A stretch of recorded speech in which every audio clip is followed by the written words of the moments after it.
Hey guys, it's Zach here, and today we're checking out Eureka's 2021 release of Duel to the Death, a 1983 martial arts film starring Norman Choi, or Choi Siu-kyung, and Damien Lau, or Lau Chung-yan, as our main two characters, with Ching Siu-tung making his directorial debut. This is definitely one of my favorite swordplay films, and this release definitely does the film justice. Here we have Darren Wheeling's art decorating the slipcover, and it's beautiful as always. On the back, we have all our disc information as usual. However, underneath, this release is disappointingly lacking compared to the last couple of Eureka's Hong Kong releases I picked up. The first thing you'll notice when removing the slipcover is that we already have our original poster work underneath instead of the new artwork. If we open up the case, we have a booklet on the left and a disc on the right, but if we look behind at the sleeve, it does not have a reversible option, instead opting for a shot from the film. This is strange, seeing as the reversible sleeves are something fairly standard for Eureka, I had thought. On top of that, there unfortunately was no included poster. My recent reviews for Encounter of the Spooky Kind and One-Armed Boxer each had posters included in their release, so I'm curious to see if future releases continue the trend, or drop out like Duel to the Death has here. Complaints aside, the booklet is still present and has some good reads as usual. Once again, James Oliver graces the booklet with an article, this time discussing Duel to the Death's legacy and its roots in Peking opera, as well as several other good passages on various aspects of the film, from cinematography to writing. Alongside Oliver's article, we also get several pages of liner notes from Frank Zhang from the original Laserdisc release of Duel to the Death.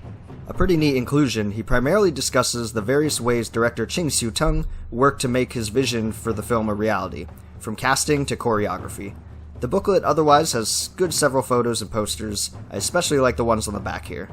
With that, however, we've covered the physical aspect of Eureka's release, so let's go see what they've packed on the disc. Ninjas, monks, samurai, this movie has everything. Presented with a brand new 2K restoration, Duel to the Death looks better than ever. I was surprised at how crisp the movie appears. Audio options include both the Cantonese and English tracks, as well as an audio commentary with Asian cinema expert Frank Zhang. Always a favorite for me when it comes to commentaries, he brings an everlasting amount of knowledge and shares it non-stop. I'll always vouch for checking out his commentary tracks, as he doesn't leave anything unnoticed and is the opposite of dead air, bringing both cultural knowledge and filming knowledge. Audio aside, Eureka has packed in a few good video bonus features as well. We get 3 interviews totaling at about an hour runtime. 2 are archival, but the first is a brand new feature with the screenwriter of Duel to the Death, Manfred Wong. This interview occupies the majority of the time here, running at just over 30 minutes. Wong talks about his beginnings as a screenwriter, from studying communications at university to writing scripts for television. His experiences and inspirations leading up to Duel to the Death is fairly interesting. If you study Asian cinema in particular, Wong has a lot of nice insights and tidbits from working in the industry. The second interview included is archival, featuring actor Norman Choi, who plays the Japanese champion in the film, Hashimoto.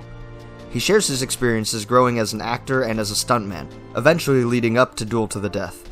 Choi's conversation on stunt work and action is a great listen, especially if you're interested in choreography and practical training. For example, he discusses bringing in a kendo master in order to better keep true to the fighting style and to train all the stuntmen for the film. The third and final interview features actress Flora Cheung, who plays local sword fighter Sing Lam. Cheung discusses the fluidity of learning martial arts filming after studying dance for years. The similarities between disciplined dance and martial arts choreography is actually quite an interesting topic. Another great video from an acting point of view for those interested in action and choreography itself. With the primary supplements out of the way, we come to the standard bonus features that Eureka includes. A total of 3 trailers for the film are presented, 1 from Hong Kong and 2 for the English releases. On top of that, we round out our release with alternate opening and closing credit sequences for the English release of the film as well. Overall, Eureka's release of Duel to the Death is satisfying. With as much as I love the film, I personally would have wished for more physical bonuses. However, the Blu-ray is still solid, and you'll certainly get your entertainment's worth. So if you're a fan of wuxia, kung fu, or just fun action flicks in general, check this one out. You may just find a new favorite.